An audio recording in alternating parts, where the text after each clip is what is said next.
YouTube, we are back for another humble performance review. This is Fresh Pair, and for today we will be looking at how the Nike LeBron 14 delivers on the court. I played in my pair for about 20 hours of full court games and drills across a variety of courts, and here we are now with a detailed performance breakdown of the shoe. Give this video a thumbs up, subscribe to my YouTube channel while you're at it, stay tuned for my tech focused video where I will be discussing a specific tech of the LeBron 14 in detail. Follow me on Instagram for regular updates and photos. Check my blog as well for the transcript of this video. All the links are posted in the description box below. With that out of the way, on to the review. I have discussed what the materials are in the LeBron 14 in a previous video. You can check it out first, then head on back here. Now, the composite upper material does not need break-in time. It's not stiff, has no significant stretch, and is good to go fresh off the box. Just lace up and play.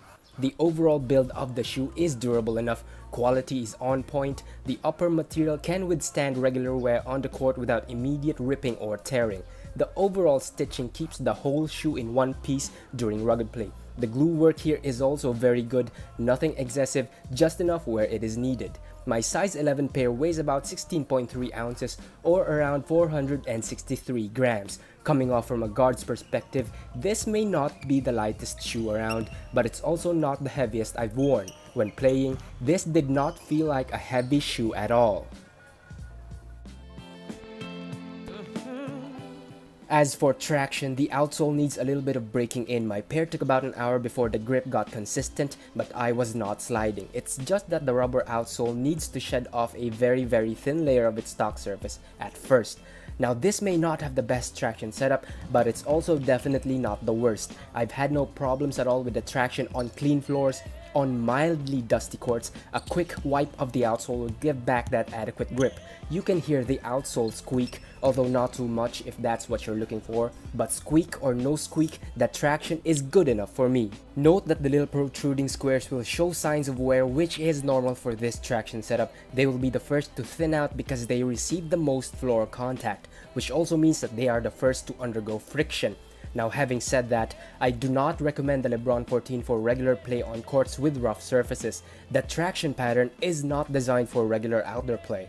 While the protruding pixelized pattern is not too pliable, again, excessive friction can burn it down fast, and if that happens, you might not enjoy the traction once you use this again on the hardwood. But if you play strictly on smooth courts, including painted concrete floors, then this can be an option. And then there's the heel to toe transition, which felt a little awkward at first. Your foot will glide from the heel to the toe without that disconnected feeling, but you will also slightly feel the zoom pod at the midfoot like a little bump. But it's nothing major, it does not really dig into your foot. It can be distracting at first, but you'll eventually get used to it like it's not there. Based on my experience, the overall zoom setup feels plush, and this is the strongest performance aspect of the shoe. The large heel zoom excellently diffuses the impact from hard heel strikes. Meanwhile, the 3 zoom units at the midfoot and the ball of the foot feel plush whenever you transition your step from the heel to the toe. The plush cushioning setup did not seem to slow me down at all. For context, I weigh about 70 kilograms or around 154 pounds. I like to run the floor in terms of fast break sprints, and I also tend to jump a lot, certainly not too high, but just average. Given the combination of Phylon, the thick zoom units, and the thick rubber outsole in the LeBron 14, I'm not surprised that the court feel here is average. It's not great, but it's also not bad. If you value court feel so much above all else, this may not be top of the line, but if average court feel is good enough for you, this has you covered. Overall, I can say that the cushioning setup in the LeBron 14 is built for explosive players who need more of impact protection at the heel, a plush ride at the midfoot, and average court feel. Post up back to the basket players will definitely like the cushioning here. The same is also true for those who generally prefer consistent and plush cushioning regardless of position. Initially, I thought this fits true to size. That was before I got to hoop in this, but after playing in my pair for about 20 hours, I strongly suggest going a half size down. I repeat, half size down. If your foot size is 11 like I do, get a 10.5 in the LeBron 14. Wide footers may go true to size. Repeat, wide footers true to size. If you have normal foot width, you need to go a half size down in order to maximize the 1-to-1 fit in the LeBron 14. Otherwise, you might feel some minor dead space at the forefoot. I'm saying this because it may be an issue for others, but it was fine with me since I prefer some wiggle room at the toe box. Even if I went true to size, I did not experience any internal displacement, no heel sliding, the sculpted foam padding helps prevent it from happening, lockdown is still good from the heel to the midfoot because the strap, the lacing system, and the composite upper all work together. Again, the strap, though not as tight-fitting as the strap in the Kyrie 2, still adds midfoot and heel lockdown. You can also lace these up real tight in order to maximize the containment from the flywire cables without any discomfort. No pinching or internal rubbing issues here of any kind. It's also not too difficult to slide your foot into the shoe unlike, say, the KD9. The LeBron 14's opening is wide enough. Apart from the extra space that the cutaway at the collar provides, pull on the collar at the back when sliding your foot inside to make things a bit easier.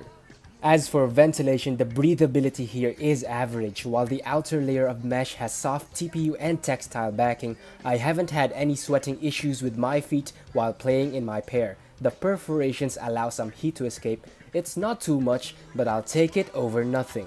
A few final things. I strongly discourage you from playing in this without putting on the strap or without the laces as some others have tried in the KD9. Otherwise, you risk losing that 1-to-1 fit as well as support. And speaking of support,